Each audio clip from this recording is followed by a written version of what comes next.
Thank you, sir. Thank you. Leslie Lane. Yeah, hey. So Colin brought it up, you know, the butt, the crack pipe. I had a colonoscopy on Monday. Yeah. Those nurses were calling me like they were on commission to get me to come in for this colonoscopy.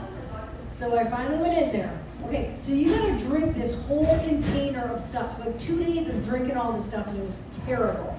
But you get all cleaned out, so now I know what to do before my next anal experience, okay? So I get there and I'm in the bed and the nurse comes at me with this big syringe full of lidocaine fluid or whatever, right? So she's putting it in my mouth. She goes, look, we're gonna have to, because I got an upper endoscopy, so they have to like numb your throat. So she's coming at me with this lidocaine, and so she's like, okay, so get it to the back of your throat, and then goggle for 5 seconds, and then swallow it. And I was like, this seems like Friday night to me, okay? Which of course they laughed at. And then she's talking about, you know, how they're gonna go in my butt and everything. I go, this sounds like Saturday night to me, right? And then they gotta give you this like bite guard or whatever, and so it's like here, and it's like a circle, and there's a hole in it where they put the camera. And so they actually, she goes, it's gonna be tight, so it's gonna go around your head. And I'm trying to say, because it's like a ball gag, I'm trying to say this is like for Thursday night, but instead I go, but I was hoping that the nurses could put it together after the first two. I don't know. Anyway, I survived, and when young guys come over to my house, I look around for things that may indicate that I'm old. One of those was the big jug that you're supposed to fill up with water and the 2 gallons of lemonade you're supposed to get, so that's gone. I get my hair done, but then I have to have a little root spray, because believe it or not, the gray is coming in. I know, you're surprised. So I spray that, so I put that away, and then I was 50-50 on the Sensodyne, so I put it away. So I don't know if you remember me telling you about that tall basketball coach named Turner, and how he was like, hey, I like your jacket. I'm like, my jacket likes you, what do you want to do about it? Then he's like, hey, you're beautiful. And I was like, well, obviously you have good eyesight, thank you, what do you want to do about it? Then he goes, would it be weird if I asked to kiss you? And I was like, it'd be weird if you didn't ask to kiss me. So we're making out, right? And his name is Turner, and he's a basketball coach, and he sells alcohol on the off season. So I said, well, you're my little Turner and Hooch, right? He doesn't know the movie, neither do you guys, but that's okay. It's a Tom Hanks movie from a long time ago. Anyway, there's a dog that's Hooch. Anyway, so not only he didn't know that movie, he also didn't know that Hooch is another word for booze, which is what he sells on the off season, right? So I fucked him anyway. He came over, and it was kind of mid. He was like a one-trick pony, and he had a big dick, so he was touching all the sides. But I need more than just that. I need a little bit of stir, a little bit of, like, give me something else besides the pokety-poke, right? So sex was kind of mid. So he left the seat up in my bathroom. Rookie fucking mistake. So then he pings me, hey, how about second round? I go, no, you left the seat up at my house, so no. And so then a couple months go by, and it's just the other week, and he said, hey, what about second round? I go, who dis? He's like, the one that left the seat up at your house. I'm like, you're gonna have to be more specific. The one you wrote a joke about, I'm like, again, you have to be more specific. So anyway, so I was like, yeah, I know, you're my Turner and Hooch, come on over. So I told him that I just told this joke at one of these mics, and he was like, oh, did you record it? And I said, sure. So I showed it to him.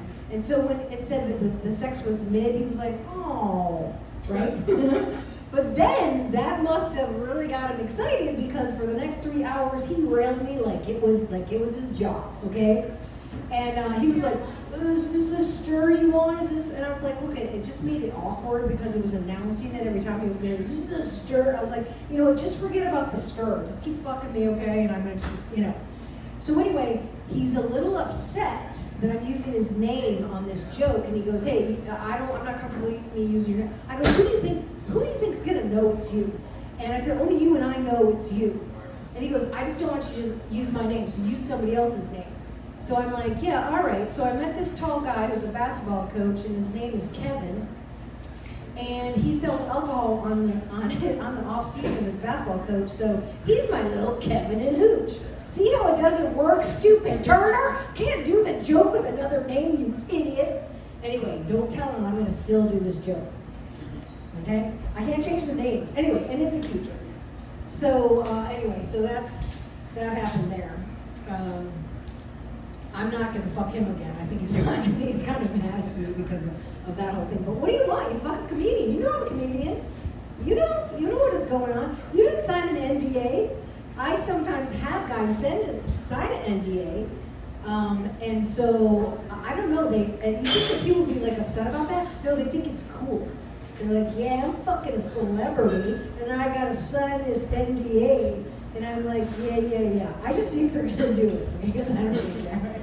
No, I don't fuck comedians. I don't canoodle with comedians, but there was one that introduced me. I was weak at the knees when he was introducing me, and so he was like giving me the eye fuck and stuff, and I'm like, what up? And he's like, what's up? And he goes, I got an 8-inch dick, and it's really thick, and I go, yeah, I don't canoodle with comedians. And then I was thinking, I don't know. And I said, how about this? We sign an NDA. I won't talk about you. You can't talk about me. We can fuck ourselves silly. So that worked out. Except he's got a big ass dick that he said, and he does. So he's like, I just call him Mr. UTI. Oh, Mr. UTI. Anyway, I was at Goosetown before this, right? And I killed. That's right. You stole someone's spot. No, I didn't. There were 2 Leslies and she came an hour and a half before you. So excited. But here's the thing: it was music, comedy. And I was way more entertaining than she was. Yeah, you were. I had to go outside, right? And I killed. And you know what was cute is you guys were laughing. You've heard all these jokes like 100 times. And I did a couple things differently. Like when I talk about, I'm not going to tell you how old this guy is, but his mom was 20 when the Twin Towers came down. And I go, what, not a pedophile crowd? What's wrong with you? Anyway, I've been Leslie Lang. It's been a blast. Thank you. Dude, Leslie, that was so funny when you Give it up for Leslie, ladies and gentlemen. You guys were so nice to laugh.